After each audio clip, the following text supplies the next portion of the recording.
ফুল 1 cup পরিমাণে ময়দা নিয়ে নিলাম, দিয়ে দিচ্ছি 1 টেবিল চামচ পরিমাণে গুঁড়া দুধ, 1 টেবিল চামচ পরিমাণে চিনি, তারপরে দিয়ে দিচ্ছি 1 টেবিল চামচের চেয়ে একটু কম ইস্ট।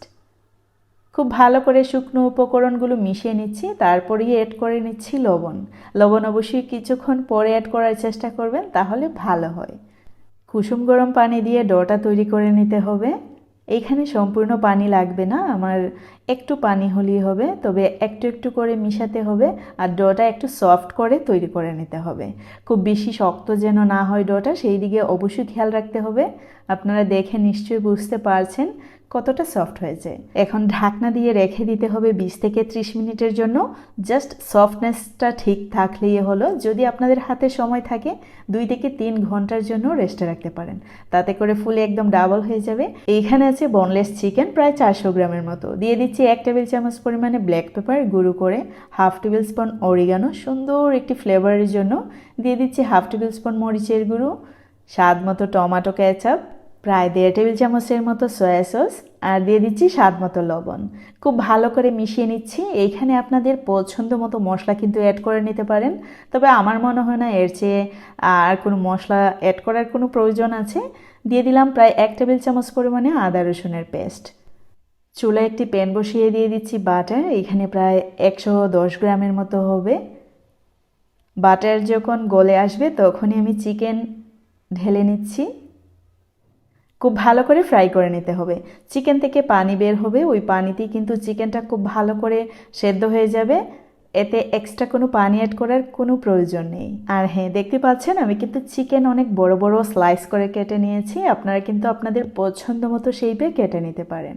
চিকেন সাইড করে আমি বাটারের মধ্যে আমি ক্যাপসিকামটাকেও ভেজে নেব। কাঁচা ক্যাপসিকাম আমার ভালো লাগে না পার্সোনালি খেতে, তাই জন্য আমি একটু ফ্রাই করে নিচ্ছি। দেখতে পাচ্ছেন যখনই আমি বাসায় পিৎজা তৈরি করি আর যদি ঘরে ক্যাপসিকাম থাকে আমি কিন্তু ফ্রাই করে দিই। আপনারা চাইলে কিন্তু এমনিতেই দিতে পারেন।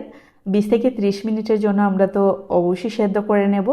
তো যাই হোক, এইখানে কিন্তু ডোটা প্রায় 30 মিনিটের মতো হয়ে গেছে, আর যেহেতু ঠান্ডার সময় সফট ঠিকই হয়েছে দেখতে পাচ্ছেন, কিন্তু খুব বেশি একটা ফুলে নাই। তাতে চিন্তা বা হতাশ হওয়ার কোনো কারণ নেই।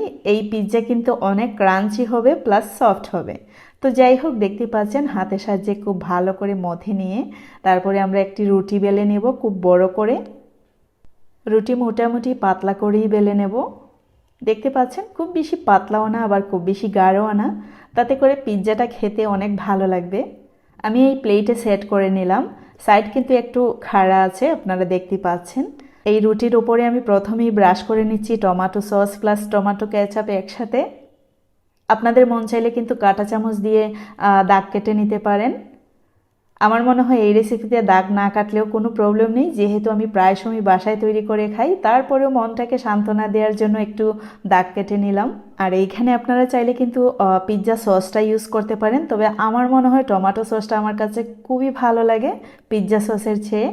টমেটো সস ব্রাশ করার পর চিকেন দিয়ে দিলাম, তারপরে এর উপর কিন্তু আমি চিজ দিয়ে দিচ্ছি, তার উপর দিয়ে দিচ্ছি কিছুটা রিং অনিয়ন। আপনারা আপনাদের পছন্দ মতো সবজি দিয়ে সাজিয়ে নিতে পারেন। তারপরে আবারও চিকেন দিয়ে দিলাম, আবারও দিয়ে দিচ্ছি চিজ।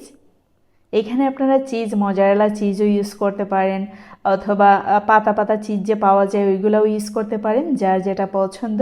তারপর দিয়ে দিচ্ছি কুচি করে কেটে নেওয়া লং বিন, দেখতে পাচ্ছেন।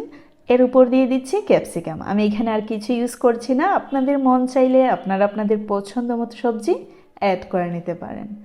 তো দেখতে পাচ্ছেন একটি চুলায় আমি একটি স্ট্যান্ড বসিয়ে দিলাম, তার উপর একটি পাথরও বসিয়ে দিয়েছি, তার উপর থালাটা বসিয়ে দিলাম। অবশ্যই খেয়াল রাখতে হবে থালাটা যেন সুন্দরভাবে বসে।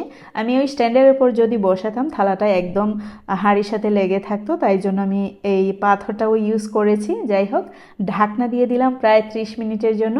আমি কিন্তু কম আছে প্রায় 30 মিনিটই রান্না করেছি, এর চেয়ে 1 মিনিট বেশিও না কমও না। তো যাই হোক, আমি দেখলাম যে চিজ গলে গেছে, সব কিছুই ঠিকঠাক।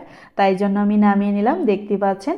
আর থালাতে আমি কিন্তু কোনো তেল ব্রাশ করিনি। আপনাদের যদি ভয় কাজ করে আপনারা তেল ব্রাশ করে নিতে পারেন। আমার মনে হয় তেল ব্রাশ না করলেই ভালো হবে, একদম ড্রাই থাকবে। আর যদি কিছুটা লেগে যায় ছুরির সাহায্যে কেটে নিলেই কিন্তু হয়ে যাবে। তো যাই হোক, আমি নামিয়ে নিলাম। অসাধারণ মজার ছিল এই ভাপা পিৎজা রেসিপি। আমি আশা করি আপনাদের কাছে অনেক ভালো লেগেছে। ভালো লাগলে আমার পেজ এবং ইউটিউব চ্যানেলের সাথেই থাকুন। এখানে আপনারা কিছু ক্লিপস অনেক সুন্দর দেখেছেন, আবার কিছু ক্লিপস একটু ডার্ক, যেমন এই যে দেখাচ্ছি আমি পিৎজার টুকরোটা একটু ডার্ক মনে হচ্ছে, রিয়েল কালার আসছে না। আমি দুই ফোন থেকে ক্লিপগুলো নিয়েছিলাম একটি এক্সপেরিমেন্টের জন্য। আশা করি আপনারা ক্ষমা সুন্দর দৃষ্টিতে দেখবেন। আজকে এ পর্যন্তই। See you in the next video. Till then bye, আল্লাহ হাফেজ।